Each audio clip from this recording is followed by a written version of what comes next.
Bismillahirrahmanirrahim.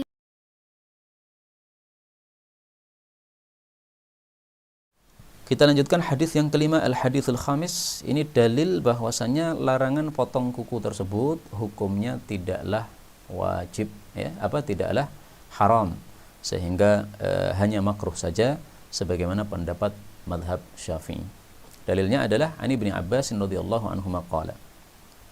Ibnu Abbas berpendapat, man ahda hadiyan, barang siapa yang telah membawa binatang hadiyu, haruma alaihi ma yahrumu alal hajj, haram atas dia apa saja yang haram atas orang-orang yang haji, yaitu tidak boleh potong kuku, tidak boleh pakai baju berjahit dan seterusnya. Hatta yunhara hadiyuhu, sampai disembelih binatang hadiyunya. Qalat Amrah, maka Amrah mengatakan, faqalat Aisyah radhiyallahu anha, Aisyah berkomentar, laisa kama qala Ibnu Abbas, tidak seperti yang dikatakan Ibnu Abbas. Artinya pendapat Ibnu Abbas tidak benar, tidak sesuai dengan dalil, ya. Nah, kemudian Aisyah tampilkan dalilnya. Ana, saya ini fataltu, saya fatala itu memelintir, memintal, ya.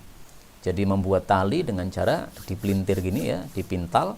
Qala ida, untuk kalung-kalung hadi Rasulillah, binatang hadiunya Rasul sallallahu alaihi wasallam. Biyadaya, dengan kedua telapak tangan saya. Nah, dipelintir dengan kedua telapak tangan saya, membuat tali tadi.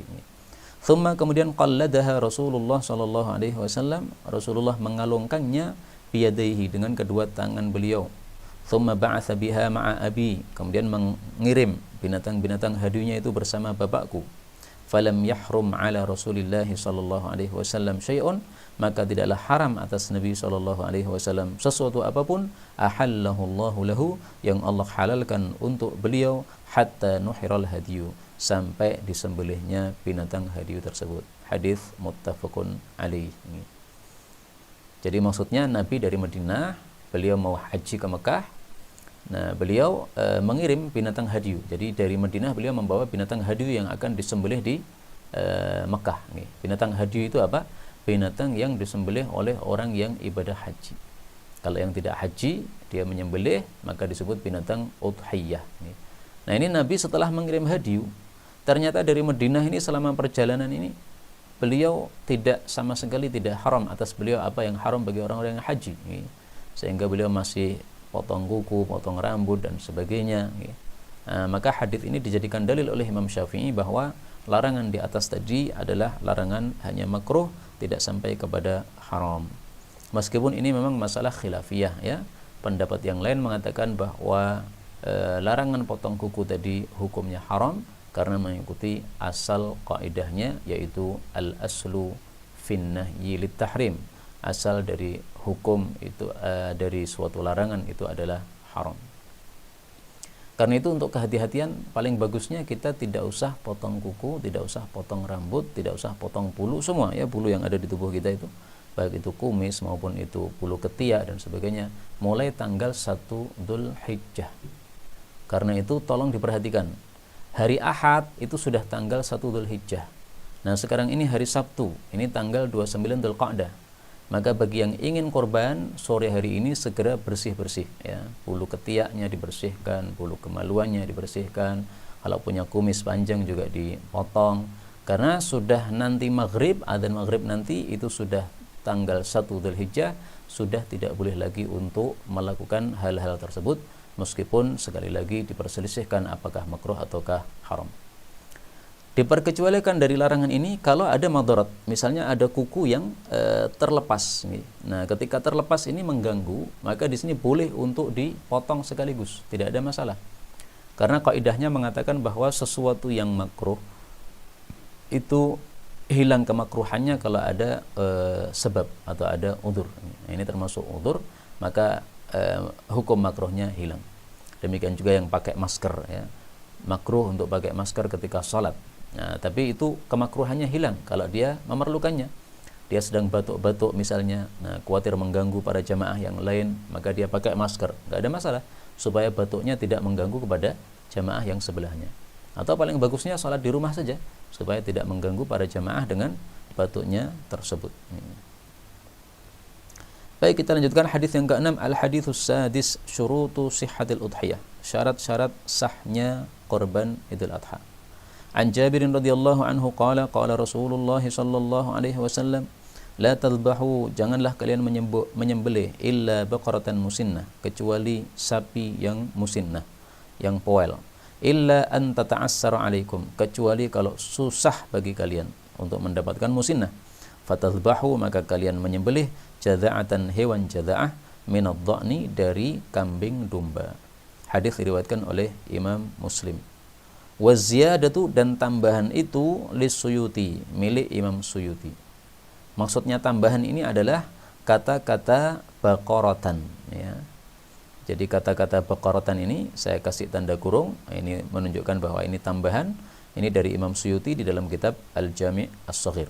Sementara kalau riwayat Imam Muslim sendiri tidak ada kata-kata baqarah, ya.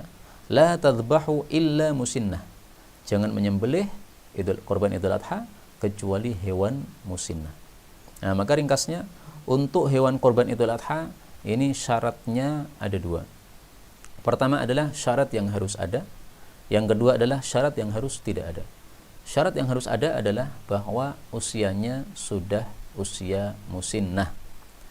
Syarat yang harus tidak ada adalah aib-aib yang disebutkan oleh Nabi, yang 4 aib yang disebutkan oleh Nabi yang menyebabkan tidak sahnya korban, dan akan datang hadisnya insyaallah taala. Itu ringkasnya 2 syarat. Nah, sekarang kita membahas syarat yang pertama, yaitu harus musinnah. Apa itu musinnah? Musinnah diambil dari kata-kata sinnun, artinya gigi. Maka musinnah artinya yang sudah poel, yaitu yang sudah menanggalkan, ya sudah tanggal giginya 2 di depan, kemudian sudah berganti dengan gigi yang lain. Nah, taunya kalau sudah ganti gimana? 2 gigi depan ini kalau lebih panjang daripada gigi-gigi sebelahnya, nah itu berarti sudah musinnah, sudah poel. Dan insya Allah kalau kita cari di googling itu ada, ya. Kita coba ini musinnah. Ini Google bukan sebagai dalil, ya, tapi untuk membantu kita bagaimana mengetahui musinnah.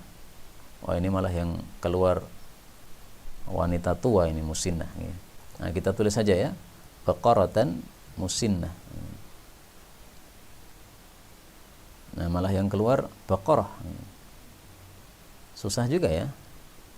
Tayyib, syatun musinnah.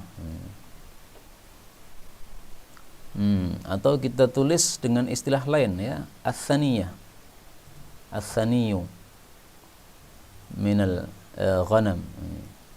Karena ats-tsani itu nama lain dari musinnah. Nah, ini sudah ketahuan, ya.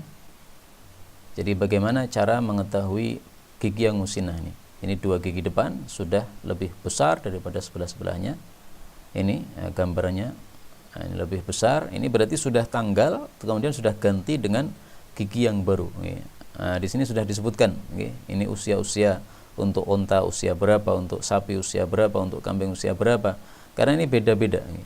Nah, maka untuk mengetahui musinnah caranya dibuka mulutnya gini, ya. Nah, begitu sudah 2 depan ini sudah lebih tinggi, ini berarti sudah musinnah, ini sudah sah untuk korban. Kalau ini belum sah, karena ini masih sama, ya, rata, sehingga belum musinnah seperti ini. Baik, jadi musinnah yang sudah poel. Ini definisi yang pertama. Definisi yang kedua dilihat dari sisi usia. Kalau kambing usia 1 tahun, kalau sapi usia 2 tahun, kalau unta usia 5 tahun. Kalau saya katakan 1 tahun, maksudnya 1 tahun genap sudah masuk tahun kedua, ya. 2 tahun genap masuk tahun ketiga, 5 tahun genap masuk tahun ke-6. Itu yang dimaksud musinnah. Maka salah satu dari 2 tanda ini sudah mencukupi sebagai musinnah. Kalau kita punya kambing, dia sudah poel giginya, tetapi usianya baru 11 bulan, ini sudah musinnah. Atau kita punya kambing sudah usia 1 tahun lebih 1 bulan, tapi belum poel giginya, ini sudah musinnah, sudah sah. Jadi tanda musinnah ini seperti tanda balik pada manusia. Manusia balik kalau sudah muncul bulu kemaluan, atau sudah mimpi basah, atau sudah haid untuk perempuan, atau sudah muncul bulu kemaluan. Nah, salah satu dari tanda-tanda ini, ya, atau usia 15 tahun. Kalau salah satu dari 4 tanda ini sudah ada pada manusia, berarti dia sudah balik, tidak harus kumpul semua 4 tanda ini. Bagaimana kalau tidak bisa mendapatkan hewan musinnah? Nabi kasih solusi, kalian sembelih jadza'ah. Jadza'ah itu kambing usia 6 tahun. Tapi para ulama ijma' bahwasanya kambing yang boleh untuk kurban pada usia 6 tahun, 6 bulan, itu adalah kambing yang dha'n, kambing domba. Selain kambing domba tidak bisa. Kambing domba yaitu yang bulunya banyak itu ya, jadi gembel dan sebagainya. Tapi kalau yang bulunya sedikit, yang disebut oleh orang Arab sebagai sya'run, maka itu tidak bisa kecuali harus 1 tahun.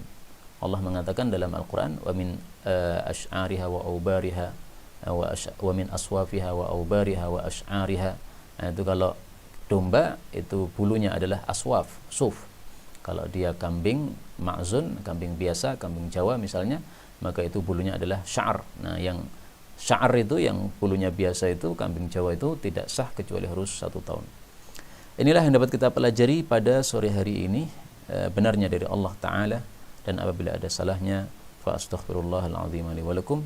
Insyaallah besok kita lanjutkan, atau tanggal berapa saya nggak ngerti ya, kita lanjutkan hadis yang ke-7 dan seterusnya. Wallahu a'lam bissawab, walhamdulillahi rabbil alamin.